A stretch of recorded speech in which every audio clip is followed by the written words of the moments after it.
Wahai orang-orang yang beriman, infakkanlah apa yang kami rizkikan kepada kalian sebelum datang kepada kalian hari yang tidak ada jual beli di dalamnya, tidak ada pertolongan di dalamnya, dan tidak ada syafaat. Dan orang-orang kafir mereka adalah orang-orang zalim.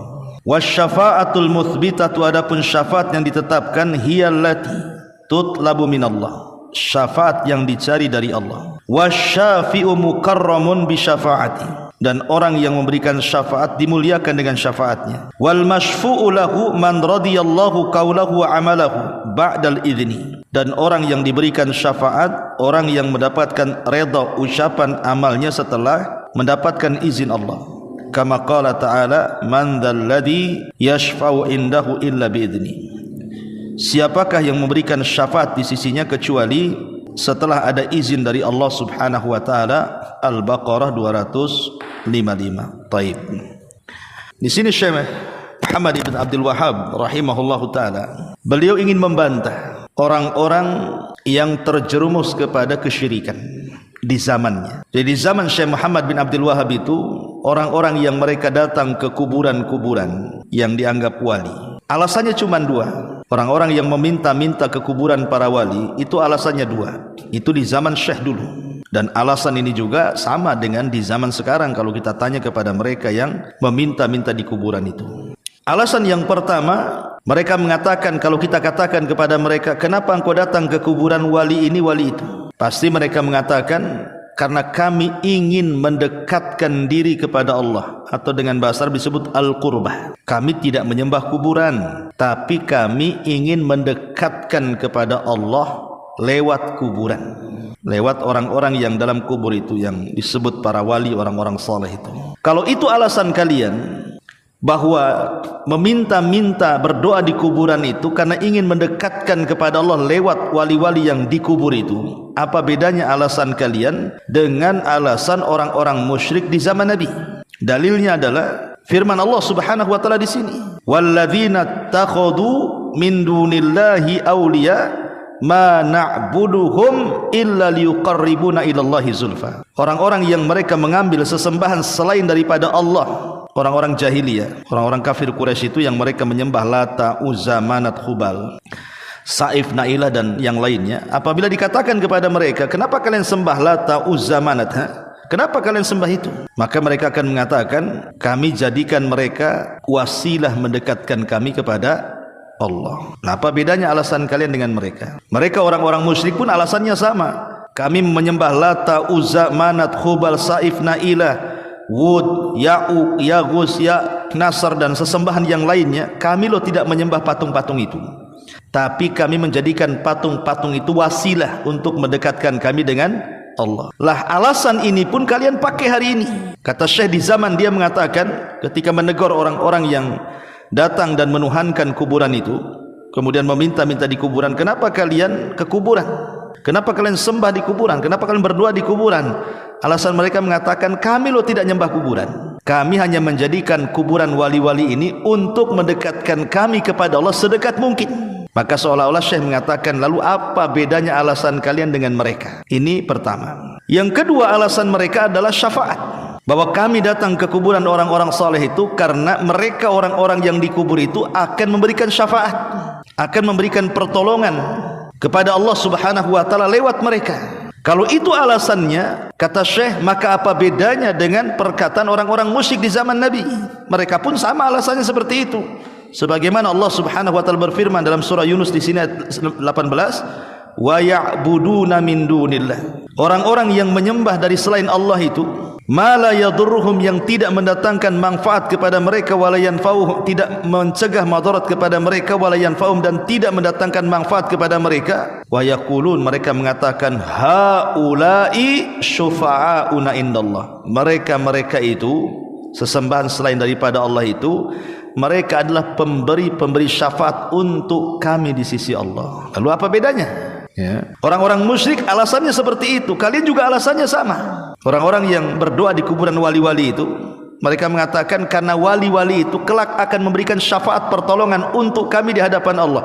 Lah, orang musyrik juga ngomong begitu, sama. Mereka Lata, Uzza, Manat, Hubal dan berhala-berhala selain daripada Allah itu mereka akan menjadi penolong kami di sisi Allah. Lalu apa bedanya 11-12 saja ucapan kalian dengan mereka? Makanya kemudian Asy-Syaikh mengatakan wasyafa'atu syafa'atan. Syafaat itu ada dua. Syafaat manfiyatun yang memang ditiadakan secara syariat, tidak boleh dilakukan. Wasyafa'atun muthbitatun, dan syafaat yang ditetapkan. Ingat, syafaat ada dua. Syafaat yang boleh, syafaat yang tidak boleh. Syafaat yang ditetapkan dan syafaat yang ditiadakan. Kemudian kata Syekh, fasyafa'atul manfiyatu ma kanat tutlabu min ghairillah. Syafaat yang ditiadakan itu ketika dicari dari selain Allah, fi ma la yaqdiru alaihi illallah, dari apa-apa yang ia tidak sanggup untuk melakukannya kecuali hanya Allah Subhanahu wa taala. Sekarang apakah mungkin para wali yang ada di kuburan itu kalian sangka mereka akan memberikan syafaat kepadamu? Dari mana keyakinan itu datang? Bahwa saya datang ke kuburan wali fulan, wali ini, wali itu, Habib, wali Habib ini, wali Habib itu, kiai ini, kiai itu, dan begitu seterusnya yang mungkin dianggap orang-orang soleh yang sudah meninggal. Apa menjamin mereka akan memberikan syafaat? Mana jaminannya? Padahal syafaat itu ada syaratnya, ya. Dan syarat orang mendapatkan syafaat itu ada berapa? Ada 3. Kalau orang ingin mendapatkan syafaat, maka syaratnya harus ada 3. Sebagaimana perkataan Syekh di sini. Pertama, harus ada izin dari Allah. Bagi orang yang akan memberikan syafaat, harus diberikan izin dulu. Kalau Allah izinkan engkau berhak memberikan syafaat, maka dia berhak memberikan syafaat. Pertanyaannya, apakah wali-wali yang dianggap wali itu mereka akan mendapatkan izin atau tidak? Kan kita tidak tahu. Kita tidak tahu apa mereka dapat izin atau tidak. Karena syarat utama pemberi syafaat itu harus ada izin. Yang kedua, harus ada redha. Kepada siapa? Kepada yang memberi syafaat dan kepada yang akan diberikan syafaat. Dua-duanya harus dapat redha Allah Subhanahu wa taala. Oke, orang yang di kuburan itu mereka dapat izin berikan syafaat. Apakah Allah redha kepada kita akan diberikan syafaat? Karena orang-orang yang meminta-minta ke kuburan itu bisa terjerumus kepada kesyirikan.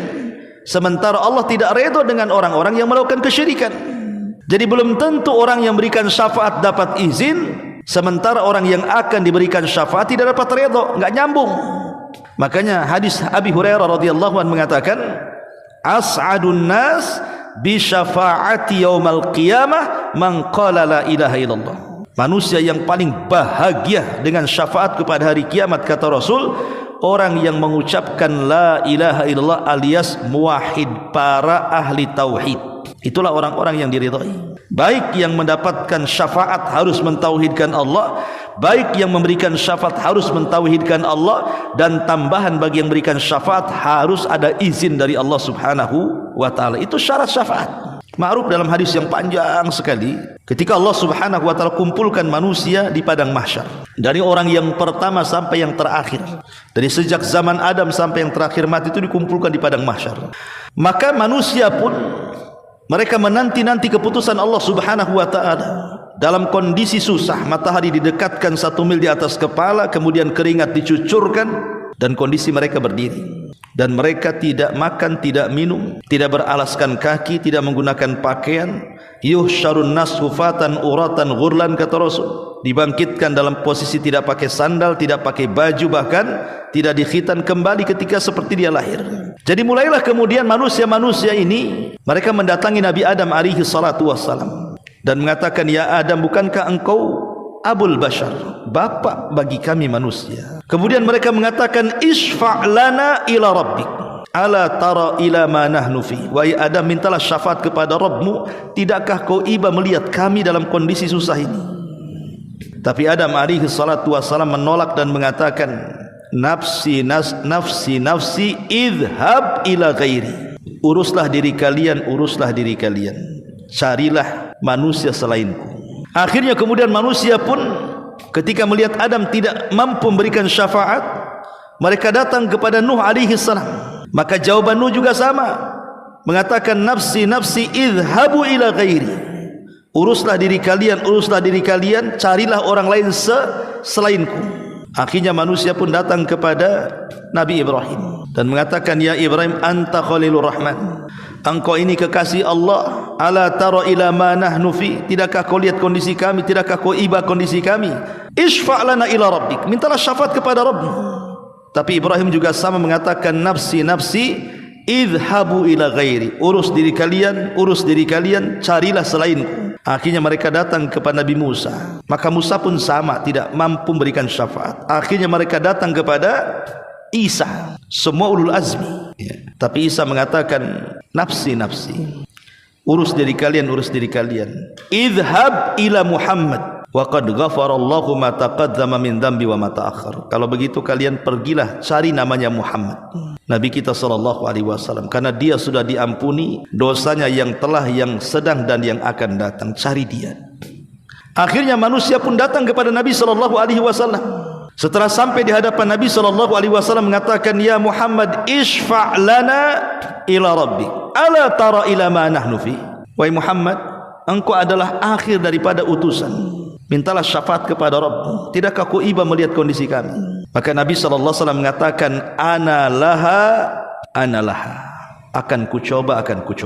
Maka Nabi sallallahu alaihi wasallam kemudian pergi menghadap Rabbnya persis di bawah arsy-Nya. Kemudian Rasul sujud di situ dengan sujud yang lama sekali, kemudian diilhamkan oleh Allah dengan pujian-pujian kepada Allah Subhanahu wa taala. Setelah lama sujud, maka Allah Subhanahu wa taala kemudian berdialog dengan Rasul di situ. Allah mengatakan, ya Muhammad, irfa' ra'sak, wahai Muhammad, angkat kepalamu. Qul tusma, isfa' tushaffa, katakan kau didengar, mintalah syafaat, aku akan beri kau syafaat. Di sini dalil tentang izin dari Allah kepada yang akan memberikan syafaat. Rasul tidak bisa memberikan syafaat. Rasul itu manusia sama dengan kita, tidak bisa memberikan syafaat kalau bukan karena izin dari Allah. Lihat, Adam tidak sanggup berikan syafaat, Nuh tidak sanggup berikan syafaat, Ibrahim juga tidak sanggup, Musa, Isa juga tidak sanggup. Mereka para nabi terbaik. Semua manusia tidak sanggup berikan syafaat kecuali dengan ajar izin. Sampai Rasul pun tidak bisa memberikan syafaat kecuali setelah ada izin dari Allah. Isfa' tushaffa, ya, mintalah syafaat, aku akan beri kau syafaat. Itu dalil tentang izin, bahwa pemberi syafaat itu tidak mungkin memberikan syafaat kecuali dengan izin dari Allah Subhanahu wa taala. Macam mana kemudian wali-wali yang ada di kubur itu? Kalau Nabi sallallahu alaihi wasallam saja tidak sanggup berikan syafaat kecuali dengan izin Allah Subhanahu wa taala, macam mana di bawahnya para nabi? Lebih tidak bisa lagi memberikan syafaat kecuali dengan izin dari Allah Subhanahu wa taala. Dari mana kita tahu mereka dapat izin? Seolah-olah kita mendahului Allah Subhanahu wa taala, kemudian kita katakan haula syufa'una indallah, mereka adalah pemberi syafaat dan pertolongan kepada kami di sisi Allah. Dari mana tahunya mereka akan berikan syafaat?